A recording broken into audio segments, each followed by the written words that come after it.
বন্ধুরা, আমি আজকে বোনা খিচুড়ি রান্না করবো। তো ডেক্সিতে তেল গরম করে গরম মশলা এবং পেঁয়াজগুলো ভালোভাবে লাল লাল করে ভেজে রসুন বাটা দিয়ে দিব। তারপর অল্প পরিমাণে আদা বাটা দিয়ে দিব। দিয়ে ভালোভাবে নাড়িয়ে ছাড়িয়ে কিছুটা ভাজা ভাজা হয়ে গেলে এতে একটু হলুদের গুঁড়া, পরিমাণ মতো মরিচের গুঁড়া, জিরে গুঁড়া এবং স্বাদ মতো লবণ দিয়ে ভালোভাবে নাড়িয়ে ছাড়িয়ে মশলাটা কিছুটা কষিয়ে তারপর ধুয়ে রাখা মুরগি মাংসগুলো দিয়ে দিব। দিয়ে আবারও ভালোভাবে নাড়িয়ে ছাড়িয়ে নিব।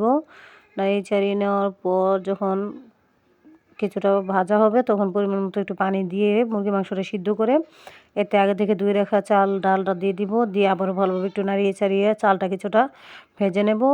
যখন চালটা ভালোভাবে ভাজা হয়ে যাবে তখন এতে গরম পানি দিয়ে দিব। তো বন্ধুরা, আমি গরম পানি আগে করে রেখেছিলাম।